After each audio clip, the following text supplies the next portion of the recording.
Hi, welcome to Class 2 of the Vietnam War History 3322. And today we'll pick up where we left off last week, continue talking about Ho Chi Minh and the emergence of modern Vietnamese nationalism, and then shift gears a little bit and start talking about the United States, but do a fairly deep background into U.S. foreign policy too, so that when it comes time to spend a good deal of time on the U.S. war in Vietnam, which of course is going to be the body of this course, we'll have some sense of the background and how both Vietnam and Vietnamese and American history interacted at this historical moment in the 1950s, 60s, and 70s. Okay. Again, like last week, I'll work off the web page as much as possible. I've kind of tweaked it a little bit, so now for the outlines you can go straight to an index of them and go to the one that you want and go back and forth. At the end of class last week, we were talking about the emergence of Ho Chi Minh, who was known by many aliases, including at one point Nguyen Giap, and there's Ho as a young man, and we'll have images of him intermittently as he ages and becomes a player on the world scene. Ho Chi Minh is really a dynamic and very controversial figure in Vietnamese history. If anybody has followed the news just over the past 6 months to a year, even today Ho Chi Minh can really arouse great passions. In California earlier this year there was a case of a Vietnamese shopkeeper who owned a video store who had gone to Vietnam and come back and put a picture of Ho Chi Minh up in a store and became the target of protest within the Vietnamese community in Orange County. They were in fact, he was assaulted at one point. So Ho Chi Minh, to many, is the George Washington or the Joan of Arc of his country, the founding father, a great man. And to others, he's the enemy, the threat, the person who sold out Vietnam. So even today, he's still a critical figure in Vietnamese history, clearly the dominant figure in Vietnamese history, certainly in modern Vietnamese history. We talked a little bit about his background last week as a child, his father, how he grew up in a home in which his father was a civil servant who was imbued with nationalist spirits, how Ho Chi Minh, Nguyen Giap as a young man, heard Phan Boi Chau's poetry, nationalist poetry. In the World War I years, he was kind of an expatriate. He was a merchant seaman for a while, apparently spent time in New York City and London, but settled, as many Asian and especially Vietnamese expatriates did, in Paris. In late 1917, he went to Paris, where he becomes a member of the French Communist Party, the PCF, Parti Communiste Français. With other Vietnamese nationalists, young Vietnamese, he draws up a program for Vietnamese independence. As legend has it, Nguyen Giap, Nguyen the Patriot, rents a tuxedo and goes to the peace conference at Versailles, where he tries to get in to see Woodrow Wilson. Wilson has been talking about anti-colonialism, and young Ho Chi Minh, fairly young, he was born in 1890, so he's not quite 30. Ho Chi Minh, Nguyen Giap, tries to get in to see Wilson to tell him about the Vietnamese situation. At that point, he becomes a player within the international communist movement after the World War I and the Bolshevik Revolution, spends time in Moscow, where he catches the attention of the Comintern, the Communist International Movement, and he's appointed to go to China to organize something called the League of East Asian Oppressed Peoples. This is a group which is going to be dedicated to a revolution throughout Asia. The Bolsheviks' communism is intended to move outside of Europe into other areas, so they appoint various ministers and commissars to go around the world spreading the doctrine. If you've ever seen the movie Reds, there's a scene where John Reed is actually speaking in the Middle East with the Bolsheviks, and Ho is their appointee to China. Vietnamese, it's kind of ironic. You'll see many weird twists and turns, especially when you're talking about Ho Chi Minh, who's a brilliant strategist and goes through incredible contortions throughout his career. The Vietnamese had some interesting relationships. Vietnamese nationalists had some interesting relationships in China. Many of the Vietnamese in China had been training at a place called the Whampoa Military Academy, which had been organized by Sun Yat-sen in Canton. And in fact, at Whampoa, Ho Chi Minh and the Vietnamese came into contact with people like Zhou Enlai and Chiang Kai-shek, Zhang Jieshi, who would later be blood rivals in the Chinese Civil War. So Ho really knew everyone in the Asian liberation movements of the 20s and 30s. He was a player, and Canton became the Asian capital for Vietnamese dissidents. Just as many Vietnamese expatriates ended up in Paris, many ended up in Canton, China. While in China, Ho really got a practical education. He began to learn Marxist theory, but even more than that, Ho kind of understood what it was like to fight for national liberation, to become a revolutionary. His major biographer, probably still the best biography of him, was written by a French political scientist. It was published probably 30 years ago now, Jean Lacouture. And Lacouture said that while he was in China, Ho began a practical course in political philosophy, and he behaved in the general manner of a secular saint, chopping wood, stopping the barber from beating his wife, and feeding a little boy. He played a role that was part Buddha and part Lenin in Finland. And I cite this quote from Lacouture because this really plays into the persona Ho would use time and again, which was Uncle Ho. We talked last week about how important the family structure was to the Vietnamese. And Ho really was very adept at this. As I said, he was a very small man and, dressed very plainly. He would often be pictured with children or with flowers around his neck. So this is part of it, this role of a secular saint, as Lacouture says. Yeah. Forgive me if you went over this in the last 30 minutes of the last class, but did he ever marry himself and have kids of his own? He was never married, and I don't know of any children. There may be some, or like anybody that, but he was never married. No, he died single. He was the father of his country. He didn't have time for personal things like that. He was on the run a lot too. I mean, it would have been probably nearly impossible for him to have any kind of personal relationship for about 30 years, where he was literally one step ahead of the posse most of that time.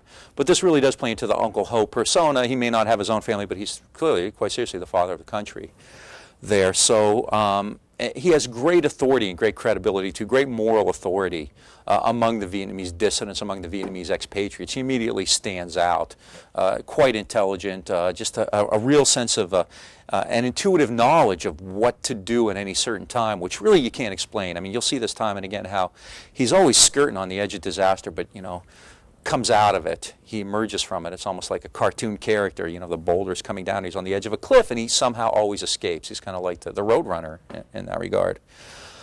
While in China as well, Ho Chi Minh, still going by the name Nguyen Giap, by the way, and his comrades establish, they turn toward communism as well, and they establish something called the ICP, the Indo-Chinese Communist Party. All of these things are kind of part of the same time period, the same process. And that's why I say nationalism and communism. Ho Chi Minh was clearly a nationalist, and that was national liberation was clearly the key to his independence movement for a half century, really.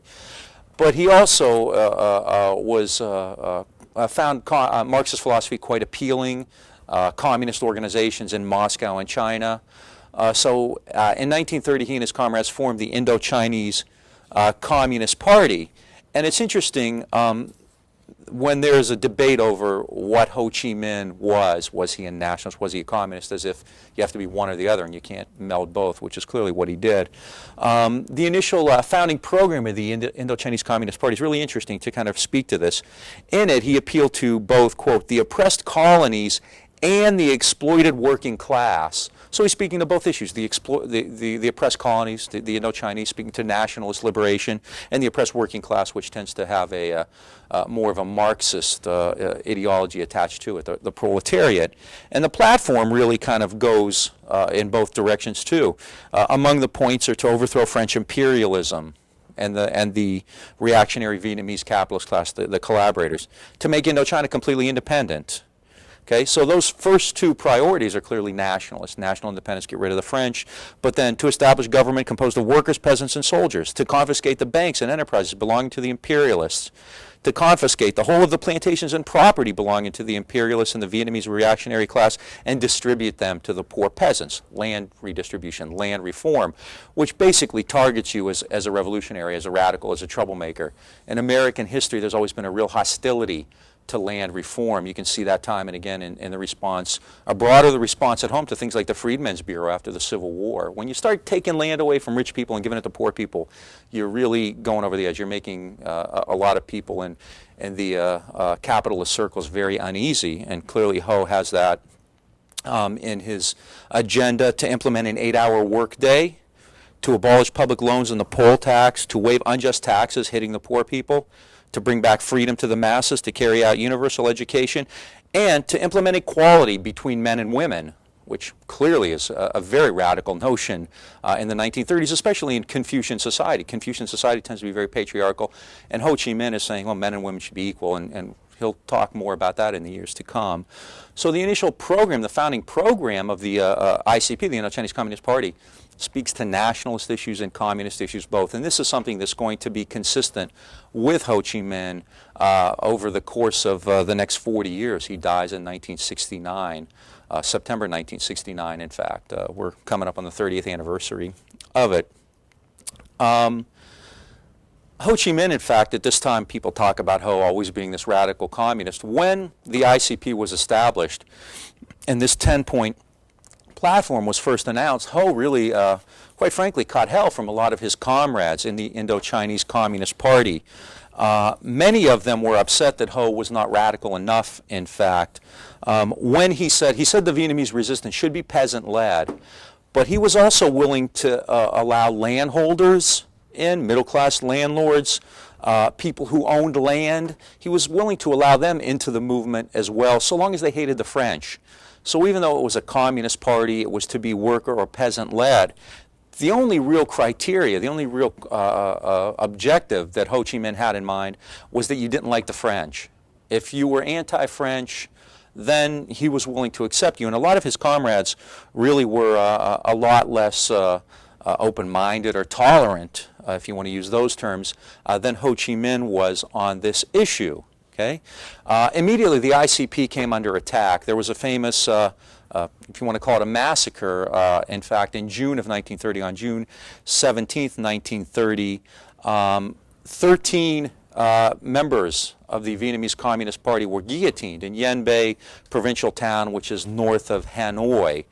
The French colonial authorities really cracked down upon the Vietnamese communists as soon as the party was established, to the point where they arrested 13 people they considered ringleaders and guillotined them. The fighters, these Vietnamese freedom fighters, had immediately begun, as soon as they started the party, begun conducting attacks, small-scale guerrilla-type attacks on the French. And so the French didn't waste any time in really cracking down on these Vietnamese communists. In fact, the 13 men who were guillotined represented over a third of the party. There were about 37 party members in North Vietnam at the time. So, and Ho isn't. This party is not established in Indochina. Many of the founders of the Vietnamese Communist Party can't step foot in Indochina. Ho Chi Minh was a marked man. I mean, he was, you know, pictured in all the post offices and everything. The French would have had him dead to rights in a minute.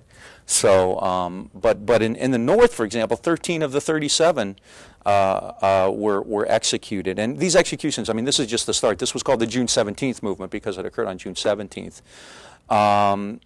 So immediately the party comes under attack from outside, from the French, but also from within, because Ho's associates, Ho's comrades, believe he's not being radical enough. The French repression also is a part of a political movement. This is hard to see because it takes up so much of the screen, but this is Con Son Island, and this is kind of a penal island. Maybe like Robben Island in South Africa, if you're familiar with that, where Mandela was. A lot of the French political prisoners end up here. It's isolated, and it's, as you can see, fairly bleak. And so over the course of the 30s and 40s, a lot of Vietnamese nationalists are going to end up at Con Son and in other prisons, Indo-Chinese prisons. There's actually a wonderful movie on this period, a French film starring Catherine Deneuve called Indochine. I don't know if any of you have ever seen it, but it's visually quite beautiful. The scenes of Vietnam, I think it was filmed in Thailand, are really amazing. But the story is quite accurate historically too. The story of the Vietnamese resistance and how people are put into prison camps and how the French repress any symbol of Vietnamese independence or Vietnamese autonomy. So from without, then, the French are attacking, but internally too, Ho Chi Minh is coming under attack because he's not being as radical or as Marxist as he might be. He's allowing these wealthy peasants or landholders into the movement where a lot of fundamentalist type communists would not. They would have made this solely a party of peasants and workers and maybe the intelligentsia. And Ho was not doctrinaire, and you'll see this time and again in that regard. Ho, who people will see as kind of this incredible radical communist, this tool of Mao Zedong or Joseph Stalin, really was never very doctrinaire, and quite often was under attack from his own group, from his own people. You'll see this pattern repeat itself. As the ICP, the Indo-Chinese Communist Party, was debating whether it should be a nationalist or a communist movement, and this is something they dealt with for quite some time, the Vietnamese people themselves essentially took action, took the law into their own hands, as it were. One thing, and we talked about this in the early Chinese period, that continues is the idea of spontaneous uprisings, or the equivalent of a wildcat strike. Quite often the people, without any lead from above, will just take to the streets. And this happens time and again, and it happens in 1930. I mean, the Indo-Chinese Communist Party is formed, and there's a debate also within that as to what the role of the party will be in national liberation and revolution. A lot of the hardline communists believe that the Indo-Chinese Communist Party, the communists, should lead the revolution. And Ho Chi Minh believed that the communists should simply be a very loyal and large and significant group within the revolution. And so there's a debate upon what the role of the party will be. Well, the people just kind of ignore that, and they take to the streets themselves.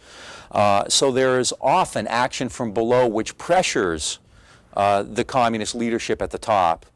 And this is something the Americans and the French and the Americans never really accepted or understood. Actually, the establishment, we get to 1960, of the National Liberation Front is in large measure a response to pressure from below. And Ho Chi Minh is quite often one of the slow pokes in this. He's often going slow, and the people simply just ignore the leadership and go to the streets. And you see that in 1930 and 31 already. In fact, in 30 and 31, Ho was again in prison. This time he was in Hong Kong. At that time he was going by the alias Tong Van So. I don't think you could actually list all the names he went by at various times. And workers simply took to the streets to protest conditions in Vietnam. There was a depression, of course, in the 1930s. Their wages were low, prices were too high.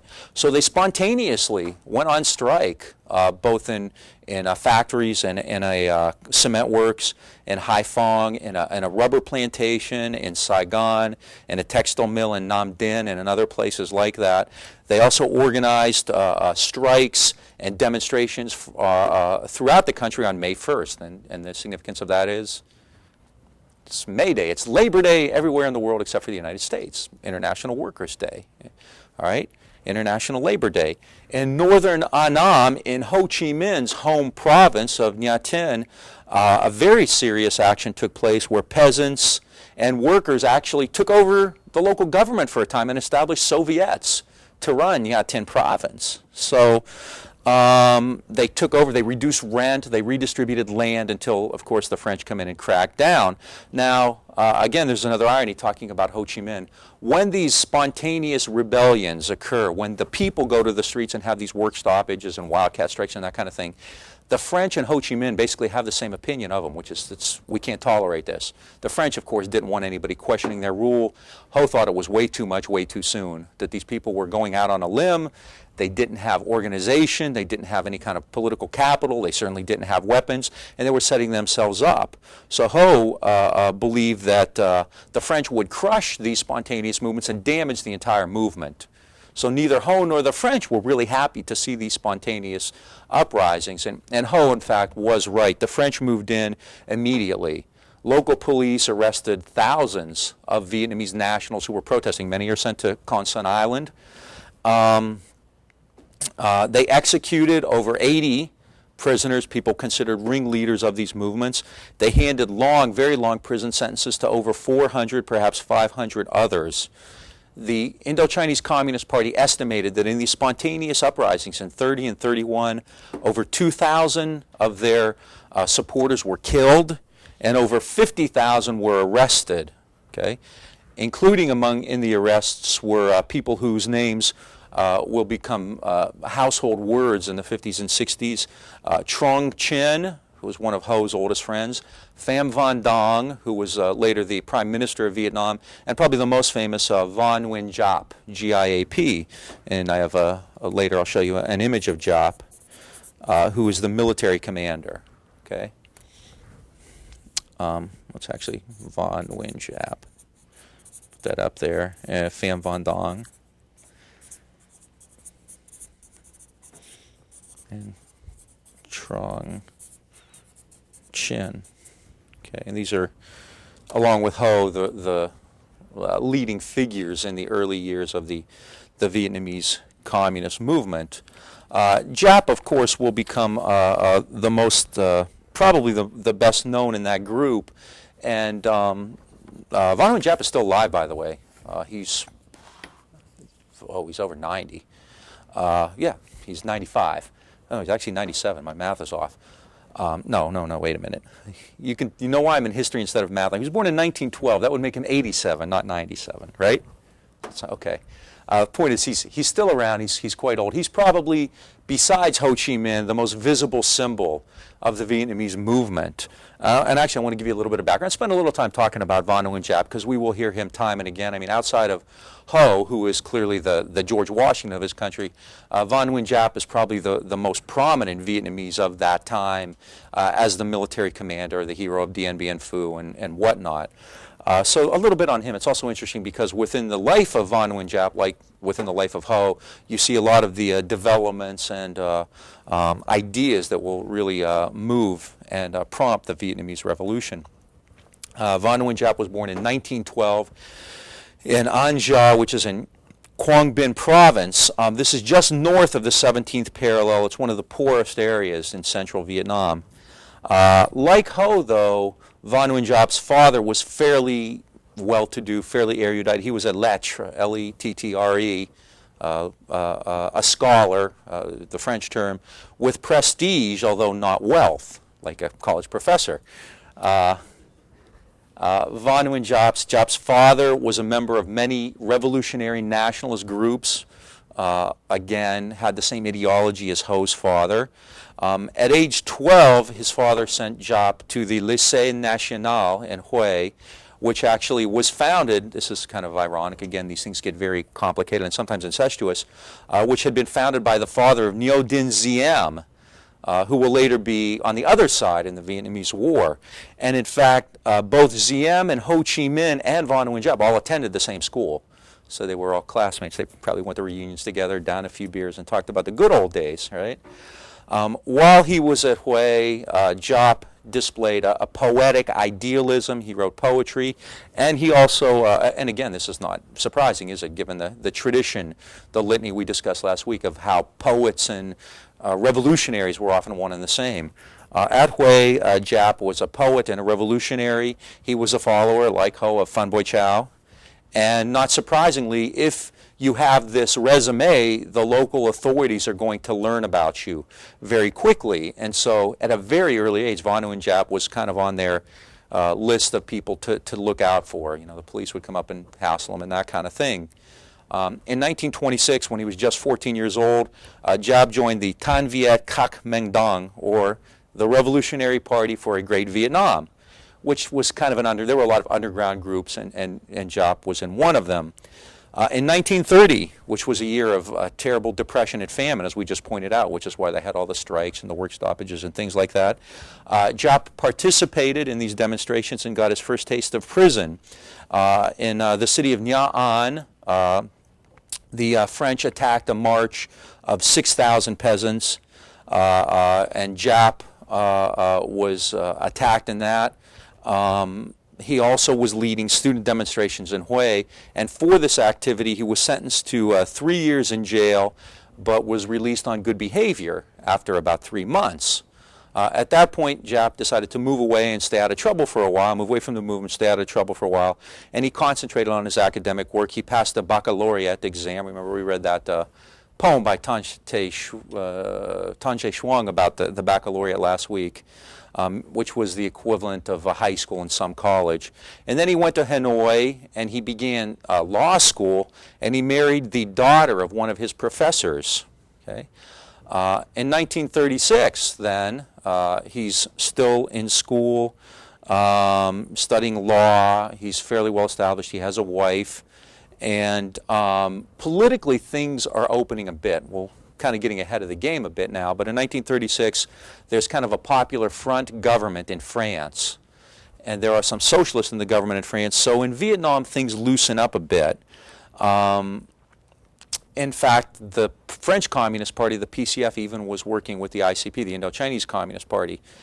And within this, Von Nguyen Giap feels like it's safe to be open. He takes, again, a far more public stance than he had before. And he befriends a young revolutionary who was recently released from the French prison of Paulo Condore, which is probably the most famous prison. In fact, in Indochine, in the movie, they'll show scenes at Paulo Condore. There he meets Pham Van Dong, and they become great friends. So they've known each other for quite some time then. And both of them, Pham Van Dong and Giap are closer than they are with Ho. Giap then got his law degree in Hanoi. He did not do well in public law, but he got among the highest scores in political economy. He was more interested in that, in the struggle, in economics, in the revolution, in class politics than he was actually in the law itself. He was thinking of going to school to work for a doctorate, which, as we all know, is a terrible mistake. Teasing, I have graduate students in here. It's a great thing to do. Plug away, keep at it. We're behind you all the way. Giap's father-in-law was willing to let him live there, to board him while he went through school, but he was broke. So what do you do when you're down on luck, you have no skills, and you can't do anything else? Get a job as a history teacher. Yeah. So Von Nguyen Giap got a job as a history teacher at Tan Long High School in Hanoi. And his classes often included political harangues and polemics that had nothing to do with the subject they were talking about. But he was one of the more popular teachers in school as well. And those things are all. He's working, he's happy, he's married, life looks good, the worst days seem to be over with, but with the start of World War II, things turn ugly. Giap and his wife are both deeply involved in the movement as communists and nationalists. Remember, the Nazis take over France, and so there's a general crackdown on communism, not just in Europe, but also in the colonies. Giap and his wife and his sister-in-law get arrested. Okay, Madame Giap, his wife, was sentenced to life for conspiracy against France, and while in prison she died, and this had a huge impact on Von Nguyen Giap. His sister-in-law, Giap's sister-in-law, was guillotined at the same time. So his wife dies in prison, and his sister-in-law is beheaded. So you can well imagine what this does to him politically. It turns him clearly into a very driven man. Giap himself only escaped death by escaping from prison and making it into South China, which is not uncommon for the Vietnamese nationalists. In May of 1941, then, again, we're getting a bit ahead of the other chronology, Ho and Giap meet, and Ho Chi Minh charges him with command of the Vietnamese military forces, and this is how he's going to kind of become famous. Von Nguyen Giap will become the military commander, the kind of military George Washington of his country.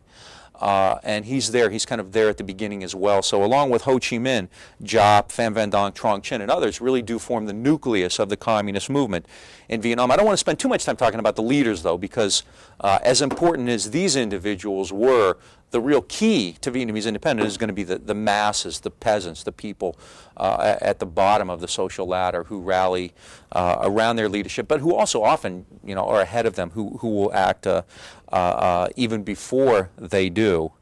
So Giap joins the movement along with these others, and in the early 1930s then, despite the French repression, there is now the nucleus of a radical movement dedicated to both national liberation, getting rid of the French, and social revolution, creating a new Vietnam in which peasants and workers tend to have rights, to have economic empowerment and things like that. The French repression, even though it clearly decimated the party, also had an unintended positive consequence for the Vietnamese. Because so many of the Vietnamese communists were in the cities. I mean, this is Marxist doctrine, right? The urban proletariat will lead the revolution. These are the people who were often wiped out. What this did was force the party to become more rural. Those people in the outlying areas tended to survive the French attacks better than the urban communists did. So the party actually tended to take on a more rural, peasant-based orientation, which in the long run actually was to its benefit. It served it well. But the numbers themselves, as you can see, were, as I mentioned, were catastrophic. I mean, thousands dead, tens of thousands in prison, and so forth.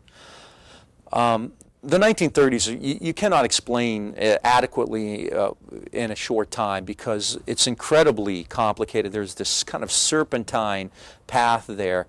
World War II and the popular fronts and all this other kind of stuff.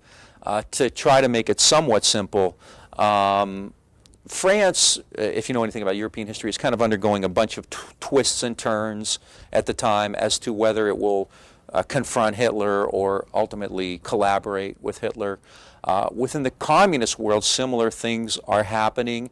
The communist nations initially oppose Hitler. In fact, Stalin actually takes a stand against the Nazis far before the West does.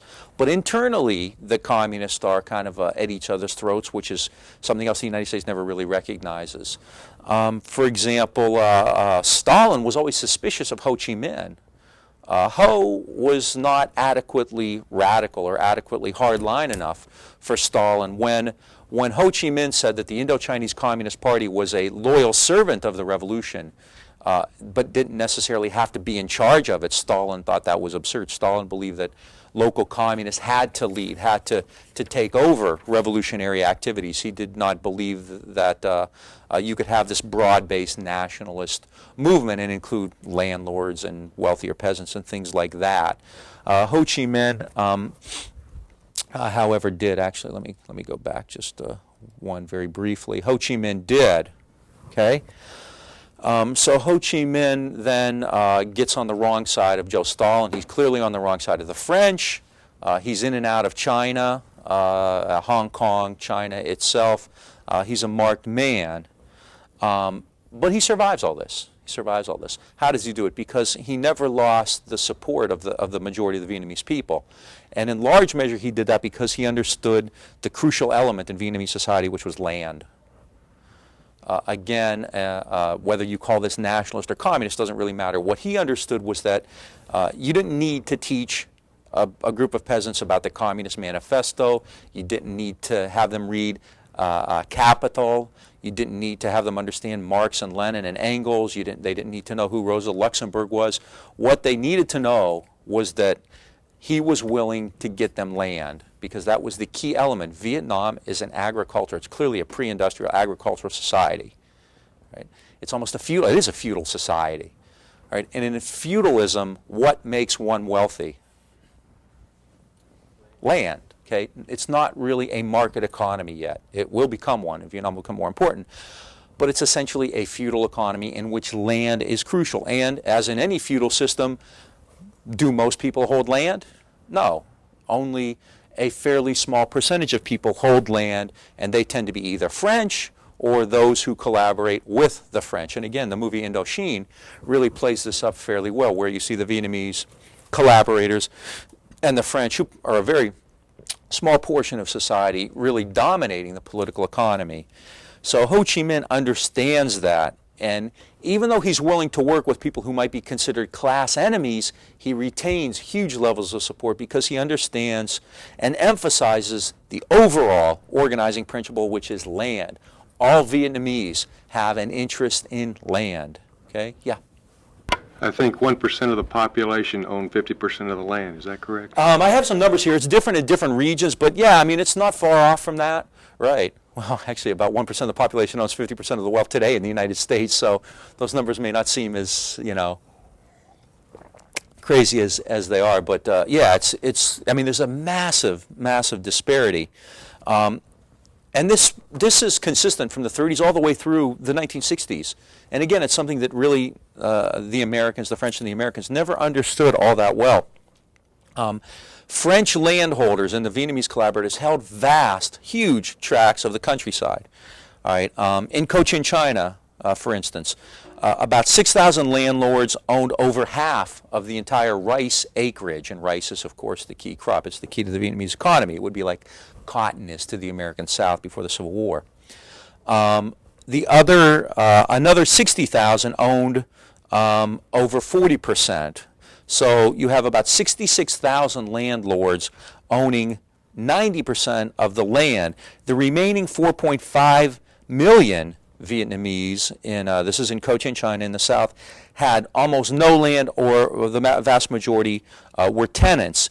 60%, 2.7 million, were altogether landless. So you can see this is a massive disparity where a fairly small number of families control 90% of the land, and 60% of the population is totally landless, and the rest are, for the most part, tenants and whatnot. In Tonkin, in the north, 2% of the landholders control half the rice lands, and they often employ Vietnamese as tenant farmers. Tenancy is the same as it would be in any society, as in the South, into the 19th and 20th centuries.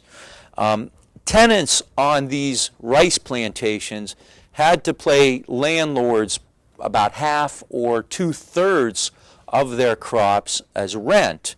Now, these are percentages that are based upon fixed amounts in a normal year, so it's not a variable amount.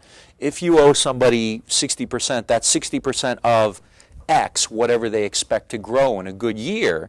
Now, if there's a flood or a drought, or if credit is bad, or if the market falls, then you're going to end up paying more. In fact, real rents could reach 80 or 90%. So, you owe him, if I rent from you, I owe you 60% of X, whatever the normal yield would be, 1,000 bushels. I owe 600 bushels. Well, it's a bad year. I only get 700 bushels. That doesn't mean I owe 60% of that. I still owe you 600. So it's really a fixed rate rather than a percentage. And so Vietnamese peasants are constantly living on the margin. One sociologist wrote a book about it, compared peasants in Vietnam and elsewhere, actually, to a man who's standing in a pool of water, not knowing when the next wave is going to come up and drown him. And the Vietnamese peasantry is clearly in this situation. So when Ho Chi Minh comes in and talks about land, they respond. It makes sense. Okay? So he understands the importance, how crucial this is to Vietnamese society. Now, when I was thinking about this and putting that reader together, I decided to have you read the excerpt from Neo Tat To for that reason, because I think it speaks to some of these issues. Have you looked at that? What's going on there in that story? I think somebody sent an email in about it. It was you. Okay. What? Push the. The concept of somebody having to sell their child. Yeah. And then going to and finding out that it's still not enough money, even after they've done something as wrenching as that.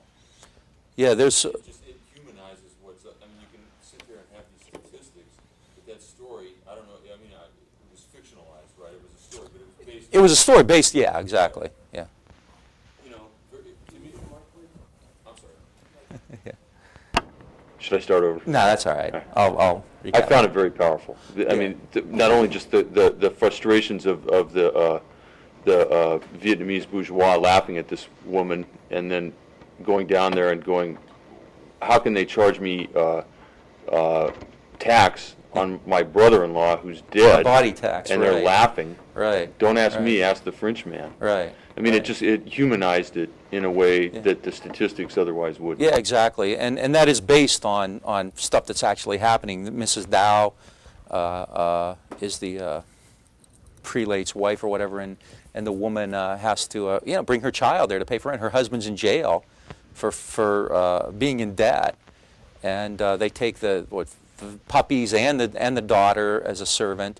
And then they won't, when she goes to prison to get her husband out, she has to pay for her dead brother.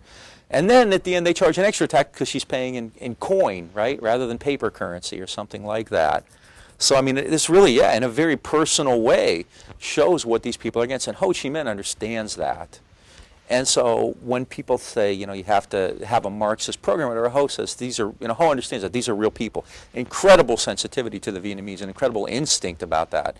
You know, you're dealing with people who, you know, have to sell children, or whose loved ones are in prison for debt, who own nothing. So a Marxist program is not going to do much for them. You know, Karl Marx doesn't mean a whole lot to somebody who literally is you know, going from one day to the next. And so by pitching land, he really is able to develop even further his popularity and the popularity of the movement. Okay. So by the 1930s then, I mean, I'm not suggesting that the Indo-Chinese Communist Party is anywhere near a majority of Vietnamese society, but I think it is safe to say that the majority of Vietnamese don't like the French and clearly identify Ho and his comrades as national heroes, as people who are national and class heroes who have their interest at heart. Things get quite complicated, even more so than by the late 1930s because of World War II. Wars are huge transformative events, and this was clearly the case in the 1930s. With regard to France, France has a series of Popular Front governments, but then in 1939 it's involved in war against Germany. But then what happens in 1940? I mean, the Germans come in, stun the world. Within 6 weeks they take over France and establish the government at Vichy. So France is going to crack down. I mean, clearly the Indo-Chinese dissidents, whether they be communist or nationalist, are not going to be welcome by the French government, by the Vichy government. Closer to home in Asia, the Japanese are trying to create an Asian empire, a Pacific empire. They're going to call it the Greater East Asian Co-Prosperity Sphere, and they foresee this as an alliance of Asian states under Japan's control. Now, the Japanese have already occupied Korea in 1914, and then China in 1937. Not full occupation. The Chinese are fighting. Well, they occupy northern China, Manchuria, which they call Manchukuo, in 1931, and then in 1937 the Japanese begin a full-scale assault on the Chinese mainland, highlighted by the brutal rape of Nanking. Not highlighted, but kind of, you know, symbolized by that. And they're still trying to gain control of China. So the Japanese are engaged in this really brutal attack on other Asian states. Now, the Vietnamese look upon Japan kind of with mixed feelings. On one hand, obviously, Japan's brutal, and Japan is more brutal to other Asian states than it is toward Westerners, and that's appalling and repellent to Ho Chi Minh and people like that. But at the same time, and this goes back to Phan Boi Chau and the Travel East movement, there is something of an admiration for the Japanese because they are a powerful Asian nation who can challenge white society on its own terms. They're technologically advanced, they're modernized, they're industrialized. So there are kind of mixed feelings when the Vietnamese look at the Japanese. But clearly, nobody in Vietnam wants to see Japan continue this onslaught. And so Ho Chi Minh, Pham Van Dong, Giap, and others go to China. And quite ironically, there they train troops of the Kuomintang, the group of government soldiers led by Chiang Kai-shek, later known as Zhang Zhixi. The Chinese change the way words are pronounced and spelled, and that's why sometimes it gets quite confusing. But it's kind of ironic, you know, Zheng and Mao Zedong would become rivals in the Civil War, yet Nguyen Giap and Ho Chi Minh and others are training the Kuomintang troops in the 1940s to fight against the Japanese. Ho and the Vietnamese, as much as they could be, were involved in the guerrilla war against Japan, first in China and then, of course, in Vietnam. At the same time this is happening, the French are cracking down even further in Vietnam because the Nazis have taken over Europe. And so the French crackdown means that even more Vietnamese are being thrown in prison into Con Son and Paulo Condori and places like that. Okay? So the Vietnamese are kind of at a crossroads. They have this increased French repression. The Japanese are coming at them as well. So Ho Chi Minh, in May of 1941, well, actually, even before that, spontaneous uprisings begin again. So the people are acting without leadership from above. Again, another case of that. So Ho Chi Minh is really at a crossroads. You have the French on one hand are after you, the Japanese pose a threat, the people from below are you know, emerging and calling for everybody's heads. So in May of 1941, for the first time in 30 years, Ho Chi Minh re-enters Vietnam. And in fact, it was now that he calls himself Ho Chi Minh. Up to this point, he's been going by Nguyen Giap. In 1941, he begins calling himself Ho Chi Minh, essentially meaning he who enlightens. In May of 1941, Ho and his supporters call a meeting at Pac Bo, which is along the Chinese border, and there they establish something called the Vietnam Doc Lap Dong Minh, which will be known to the world, of course, as the Viet Minh. And there we go. And at Pac Bo, they adopt the Viet Minh flag, which will be known to the world throughout the 1960s, the red flag with the yellow gold star on it. The Viet Minh, again, is a nationalist and communist movement, not unlike the Chinese Communist Party or Ho's movements throughout that. After the Viet Minh is established, Ho Chi Minh they have clandestine, they have pirate radio. Ho Chi Minh makes a major national address in which he stresses not really the communist aspects of it, but the nationalism in it. He says, intellectuals, peasants, workers, traders, and soldiers, dear compatriots, since the French were defeated by the Germans, their forces have been completely disintegrated. However, with regard to our people, they continue to plunder us pitilessly, suck our blood, and carry out a barbarous policy of all-out terrorism and massacre. Concerning their foreign policy, they bow their heads and kneel down, shamelessly cutting our land for Siam. Without a single word of protest, they heartlessly offer our interest to Japan. As a result, our people suffer under a double yoke. They serve not only as buffaloes and horses to the French invaders, but also as slaves to the Japanese plunderers. More than 20 million sons and daughters of Vietnam are resolute to do away with this slavery. Now the opportunity has come for our liberation. France itself is unable to dominate our country. As to the Japanese, on the one hand, they're bogged down in China. On the other, they're hamstrung by the British and American forces and certainly cannot use all their forces to contend with us. If our entire people are united and single-minded, we can certainly be able to smash the French and Japanese armies. Compatriots throughout the country, rise up quickly. Let us follow the heroic example of the Chinese people. Rise up quickly to organize the Association for National Salvation to fight the French and Japanese. Elders, prominent personalities. Some hundreds of years ago, when our country was endangered by the Mongolian invasion, our elders under the Tron dynasty rose up indignantly and called on their sons and daughters throughout the country to rise as one in order to kill the enemy. The elders and prominent personalities of our country should follow the example set by our forefathers in the glorious task of national salvation. Rich people, soldiers, workers, peasants, intellectuals, employees, traders, youth, and women who warmly love your country. At the present time, national liberation is the most important problem. Let us unite together. As one in mind and strength, we shall overthrow the Japanese and French and their jackals in order to save people from the situation between boiling water and boiling heat. Revolutionary fighters, the hour has struck. Raise aloft the insurrectionary banner and guide the people throughout the country to overthrow the Japanese and the French. The sacred call of the fatherland is resounding in your ears. Victory to Vietnam's revolution, victory to the world's revolution. Yeah. What was the relationship, if you don't mind, just briefly, between the French and the Japanese in Vietnam? I've read that the collaborative government in Vietnam, the French government, was compelled to sort of give way to Japanese occupation. Was that whole scale, or did they sort of divvy up the place among each other? The French, since they were already there and administering, basically stayed in charge as administrators. So the Japanese kind of create a larger layer. Even though the Japanese come in, was it 41, because they need oil, so they go through into China to try to get it, the Dutch East Indies, Indonesia.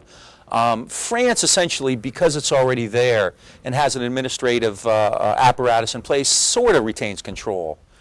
And as we'll see, I mean, I'll talk a little bit about this later. The Japanese, by the time they crack down, the war's almost over. By the time Japan gets effective control of Indochina. I've also read it implied that if the French were sort of good colonial stewards, then the Japanese were far less so. Oh, the Japanese were brutal, yeah, absolutely. And again, I mean, you know, not to downplay what the Japanese did, for example, in the war against the United States, but what the Japanese did to other Asians was far more brutal. Yeah. What's interesting about the speech by Ho, I think, is that he keeps talking about what? National salvation. The most important thing is national liberation. And he invites everybody to join, workers, traders, so on and so forth. And it's not until the very end where he says, you know, victory to the world's revolution. That has nothing to do with, you know, any kind of communist ideology. This is a national program for national liberation and national independence. And this is essentially what the Viet Minh are about, okay? And at this time, as I said, I had some photos. There's Ho's. Uh-oh. We've been having server problems today, and I'm afraid they may have struck again. I think so, because these should come up fairly quickly. These are just things I put on my own web page. Yep. Oh, well. That's what happens, isn't it? Okay. And that's why you always go to Plan B. I do have outlines here. All right. Okay. So I guess I could do like little sketches of Pham Van Dong and Nguyen Giap for you. Kind of like Terrence and Phillip, you know, stick figures, that kind of thing. So we're over here. Okay. Could do a little show within a show called Vo and Pham, right? Well, let's see. Well, without the images, that kind of loses its spark. But at any rate,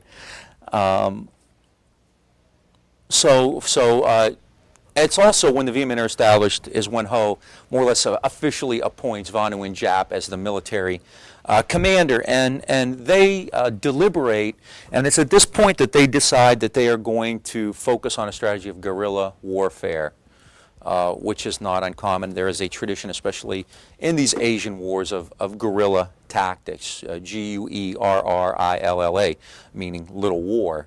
And guerrilla tactics, as you know, are hit-and-run tactics, ambushes, attacks on political targets or economic targets. They're not going to involve huge, big, conventional units and set-piece battles. And they understand that, you know, you can't get involved against a European power with a big army. You know, they can't compete against French technology, against the Japanese. So they're going to have to do it differently. The Japanese had occupied Indochina. They were looking for oil in the Dutch East Indies. They come in the summer of 1941. They essentially oust the French officials at the top, but the French essentially, you know, kind of because they know how to do things, stick around. And they set up a brutal administration of their own. I mean, it's just really wicked. They not only harassed, intimidated, and killed Vietnamese, but they really plundered the country so bad that millions of Vietnamese died as a result of famine. 1944-45, there were like 2 million die of famine. What was the total population of Vietnam at this time? I'm going to go, let's see, I think it's about 20 million. But let me check on that to get make sure it's a legit figure. Dolker puts the figure at 1 million of the Vietnamese that died of starvation. Ho Chi Minh in his victory speech puts it at 2 million. Right. So anywhere between 1 out of 10 and 1 out of 20 people died in 4 years there of starvation. Absolutely. And actually, the vast majority of them died within a fairly short period in 44 and 45. I mean, there would be just corpses. The charnel houses were overflowing. There'd be corpses all over the place along the road, just burning pyres to get rid of them. It was horrific. Well, I mean, you'd think after experiencing something like that, obviously it would either be demoralizing or it would create a great reservoir of stamina. Yeah, and you know, remember we've talked before about about the Vietnamese and that stamina and patience. I mean, that really is the lesson they take out of these things. Let's try it again. Okay. Oh, there we go. This is Van Nguyen Giap. This is Giap is a fairly young man, probably in the 40s or 50s. This is him when he's a bit older. And as I said, he's still around today. I'm not sure what kind of health he's. Up until a few years ago, he was taking journalists and things like that as visitors. They were doing interviews with him and things like that. The picture of Pham Van Dong is actually, it's not very good. This is Pham Van Dong from the 80s. He's also still alive. He's well into his 90s. I just saw an interview with him not long ago. At the very end of the class, we'll go back to him, but Pham Van Dong is very critical of the current government of Vietnam for what he considers betraying the revolution, betraying Ho Chi Minh. So there's a picture of Pham Van Dong, obviously much older than he was at the time.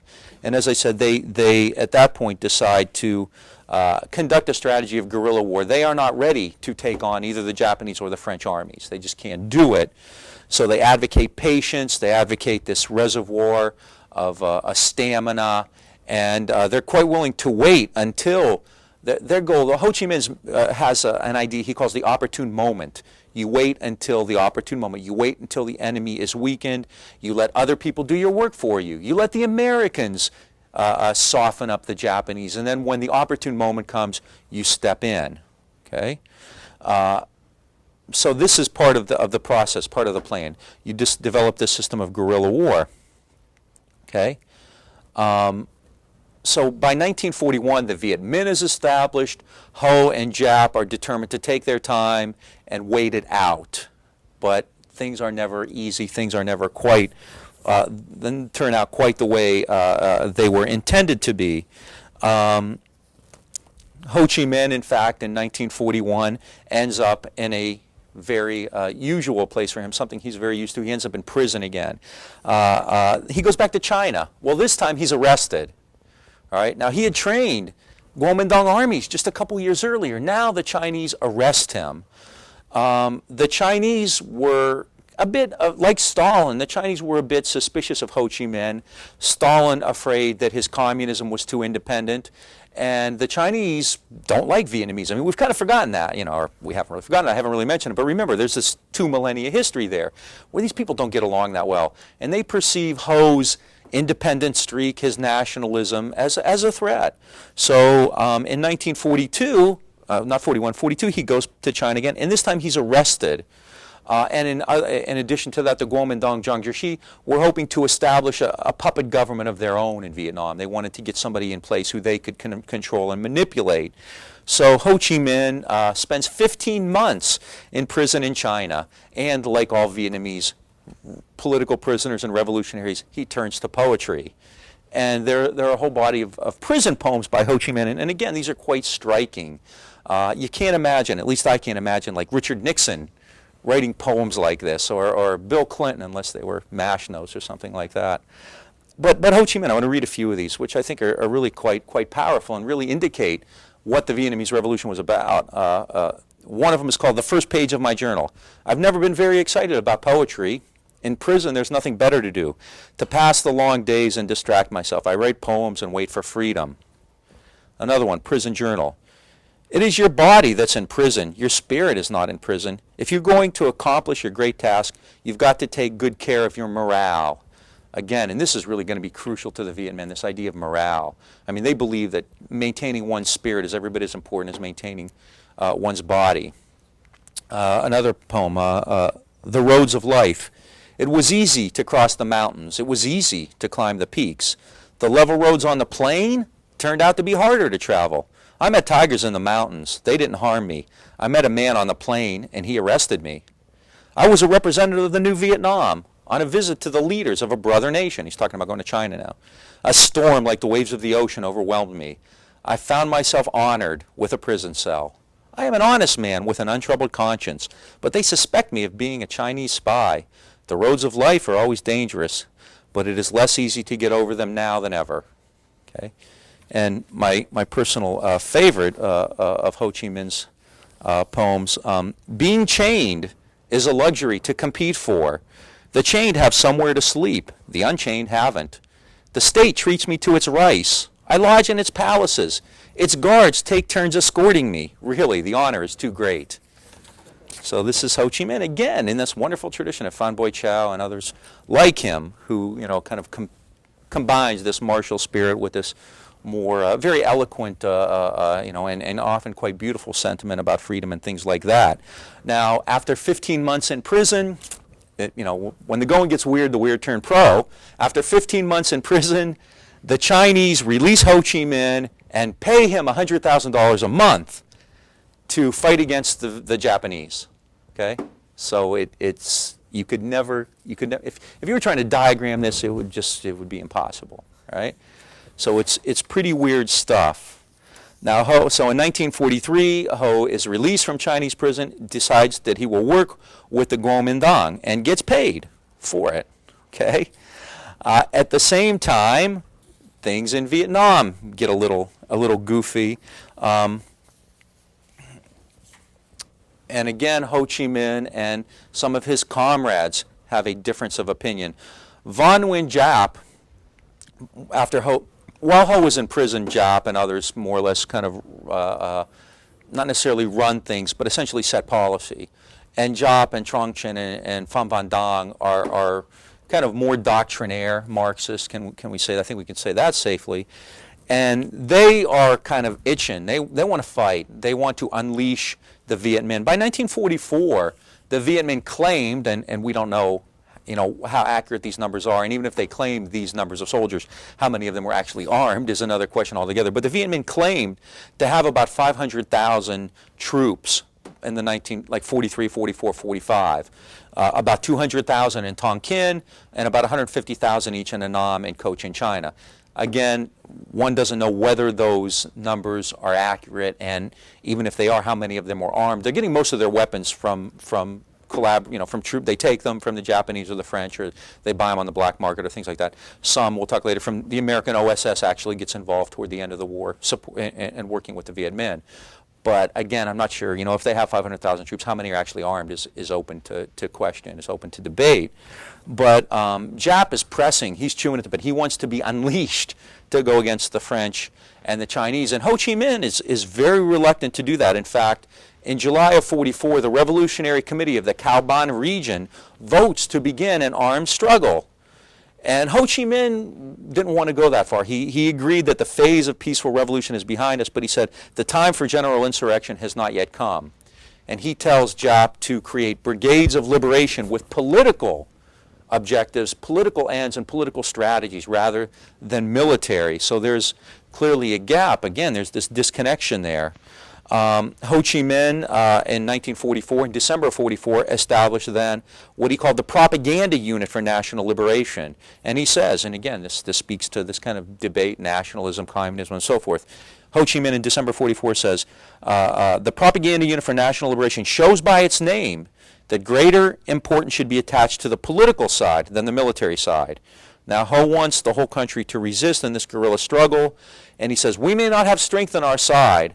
We have no reason to simply let ourselves be crushed. Again, telling Giap, slow down, you're going too fast, it's not time yet. He leaves Giap in 1944, and as he's leaving, he looks back and says, stealth, continual stealth, never attack except by surprise, retire before the enemy has a chance to strike back. Okay? So, and this is advice Giap, of course, will never forget. So by 1944, Ho Chi Minh is willing to wait. Essentially, he wants to see how things play out before making any huge moves. He sees that Japan is weakening. He's quite willing to let the Americans and the British finish off the Japanese so he doesn't have to.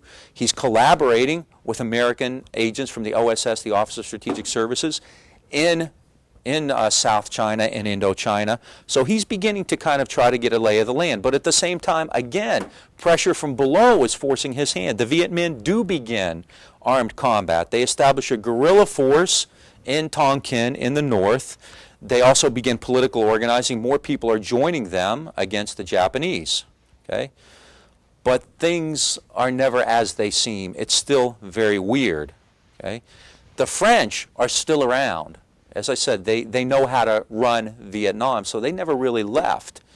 And they want the Viet Minh out of the way because the French see that Japan's days are numbered too. Ho Chi Minh and the French both understand that Japan's probably going to lose the war in the Pacific.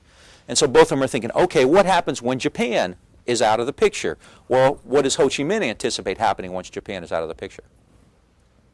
Independence, national sovereignty, right? What are the French imagining will happen once Japan is out of the picture? We're back in charge. We come back. We're in charge. So they want to get the Viet Minh out of the way so that when the war ends, they can restore their rule. Okay? So in March of 1945, while the Viet Minh are fighting against the Japanese, the French plan a campaign to crush Ho Chi Minh. Now, the Viet Minh were outnumbered and outgunned by the French, and had the French authorities actually gone to war against the Viet Minh, they very well may have crushed them. But on March 9th, 1945, the French attack was planned for March 12th. On March 9th, 3 days before the French attack on the Viet Minh was to have begun, the Japanese cracked down and arrest all the French authorities in Indochina. So Japan inadvertently saved the Viet Minh. Jean-Luc Couture said the gods were on Ho Chi Minh's side, and clearly they were. So again, I mean, Ho, you know, it's almost as if, I mean, the guy was either just dumb, ugly, dumb, lucky, or incredibly brilliant, right? You can play it either way you want. I mean, he, you know, was clearly incredibly patient. Everybody around him saying, we got to do this. And he's saying, wait, wait, wait. Things will take care of themselves. It's not the opportune moment yet. And boom, on March 9th, the Japanese come in and do his work for him. The Viet Minh are saved. They don't have to fire a single shot. The Japanese do it. So Japan is firmly in control, but, you know, only until August of 1945. So, ultimately, these things work to the Viet Minh advantage. Even though Japan establishes really tight control in March of 45, it doesn't even last 6 months. Okay, so yeah, again, you can't chart this. You couldn't write a script like this. Yet it worked out that way. Once the Japanese come in, Japan now, not France, is the #1 enemy of the Viet Minh. Ho Chi Minh gives a speech, in fact, after the crackdown, after the Japanese crackdown. It says, Japanese fascism is now the sole enemy of the Vietnamese Revolution. In consequence, the Vietnamese revolutionaries must make contact with any French group. He's willing to work with the French now, desirous of fighting the Japanese fascists. So he's looking for Viet Minh-French alliances. I mean, Giap and Trong, these guys, they're shaking their heads. This guy wants to work with the Japanese. They were going to crush us 2 days ago. Now they're Ho's best friends. The committee has decided to stage a series of local uprisings before launching the general insurrection. A directive from the committee indicates the line to be followed and courses of action best suited to this pre-insurrectional period. The formation of further units of the Army of Liberation all over the country, together with military committees, committees of liberation, and people's revolutionary committees. But the situation does not yet favor a general insurrection. So Ho wants to conduct a guerrilla war with the French now against the Japanese. People think the guy's a nut. I mean, you know, 3 more days and the French would have killed all the Viet Minh. And here's Ho saying, well, let's work with them. They don't like the French. We don't either. So it's quite incredible. So he understands, though, that Japan is weakened. And they're on their way out. And they are a greater threat. And you know, later on, he'll, in a very earthy way, describe why he's willing to work with the French. So finally, Ho Chi Minh unleashes Giap, so to speak, in mid-45, in the summer of 45. Okay? At the same time, American OSS agents are working with Ho Chi Minh. They, in fact, start arming the Viet Minh. They give them light weapons. The only provision is that they can only use them against the Japanese, not the French. And in fact, Ho Chi Minh begins associating with the OSS and helping them. As American pilots are being shot down in China, Viet Minh are rescuing them because they know the terrain better. They can operate in Asia much better. Okay? So clearly then, I mean, things are looking fairly good for the Viet Minh. In mid-1945, Japan is clearly defeated, and it's only a matter of time before they're beaten. The French, one would think, have been discredited. So it's only a matter of time before they leave. The Viet Minh and the Americans seem to have a good relationship. Ho is getting armed by the OSS. He's helping the Americans get their flyers out of China. American representatives, in fact, begin acting as intermediaries between the Viet Minh and the French. The Americans look at the Viet Minh platform and they say, that ain't so bad. One American commented on it. He said, you know, this could pass for, you know, reform, a reformist platform. The Viet Minh platform in 1945 includes universal suffrage. Everybody should vote for a parliament, representative democracy, independence within no less than 5 years and no more than 10 years. So he's not saying we demand immediate independence, 5 to 10 years. that the country's natural resources be returned to its inhabitants after making fair compensation to their present holders, and that France be given economic concessions. He's talking about nationalization of resources like Mexico did in the 30s, like other countries were doing. We should control, rubber plantations, but we'll compensate the French and we'll allow France to have concessions here. So he's not, kind of kick all the foreigners out or anything like that. And one of the other parts of the Viet Minh platform, that the sale of opium be forbidden. Ho Chi Minh had a streak of a real fundamentalist morality to him as well. The Viet Minh were prohibited expressly from using drugs and committing sexual crimes as well. If a Viet Minh was found guilty of rape or drug use or something like that, the penalties could be quite harsh, including death. So Ho was quite serious about that. He believed that opium, there's a tradition in Asian society of Westerners kind of foisting opium on the people to crush them, to crush their spirits, to beat them down. And so that's part of the program as well. So the Americans are looking at that, and that doesn't seem out of line. So things are looking fairly decent. Things are looking up, in a sense, for the Viet Minh by the summer of 45. In August of 45, Japan is out of the way. Right? After Hiroshima, the Japanese are defeated, and this is now the opportune moment, or the favorable moment. The Viet Minh have a window of opportunity. Japan is defeated. The French are still weakened and somewhat discredited. So it's time now for Ho Chi Minh and the Viet Minh to spring into action. In the summer of 45, they're prepared for power and liberation. The Viet Minh are. All of the struggle, the famine, and the warfare, the resistance to the French and the Japanese, and so forth, seem to have paid off. Okay? In August, the Indo-Chinese Communist Party has a national meeting, and Ho then finally calls for a national insurrection. This is something many of his comrades wanted to do years earlier. Finally, because Japan is defeated and France is so weak, he finally calls for a national insurrection.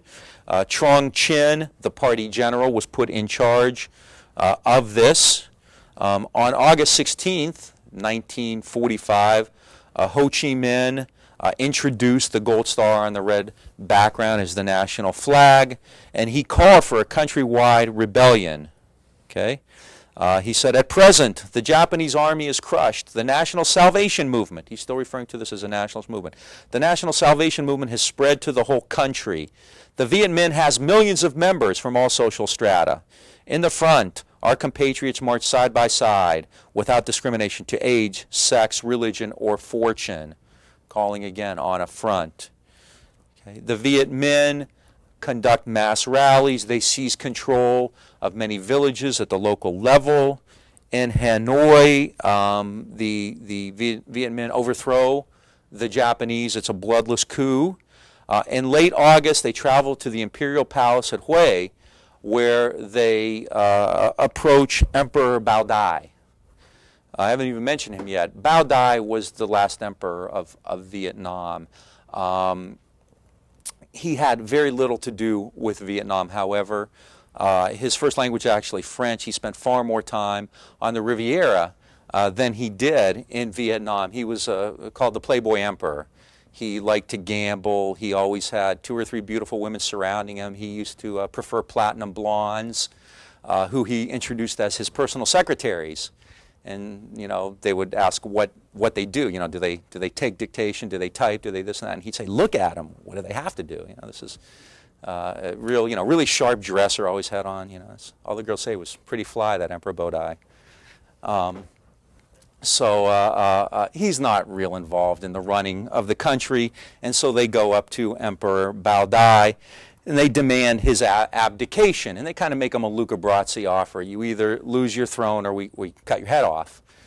And so on August 25th, he formally resigned as head of state, and 4 days later, on August 29th, he invested Ho Chi Minh with the Confucian Mandate of Heaven and gave him the imperial sword and seal. The Emperor of Vietnam, Bao Dai, formally abdicates and essentially recognizes Ho Chi Minh as the new head of state. And if you want to click, you can also get a link to the actual statement, the abdication statement from him. This is Emperor Bao Dai, who, you know, like I said, real sharp, real slick, and would really much rather prefer being back in the Riviera at the gaming tables with all the beautiful people than running Vietnam. So he was not at all upset that he had to leave the country. I mean, that didn't really bother him all that much. And so the emperor turns over the government to Ho. It's yours now. That's fine. And this is incredibly quick. I mean, this is barely, you know, a few weeks after the Japanese surrender, not even a couple weeks after the Japanese surrender, the Viet Minh control all of Vietnam, and they gain power. I mean, Ho Chi Minh finally, after this lifetime of struggle, you know, dating back to the years prior to World War I, when he's in Paris, has national independence. And on September 2nd, 1945, Ho Chi Minh goes to the Ba Dinh Square in Hanoi, and with a crowd of perhaps 500,000 people, gives the Vietnamese Declaration of Independence, which has some really curious, really interesting messages in it, and we'll pick that up in just a minute. Okay.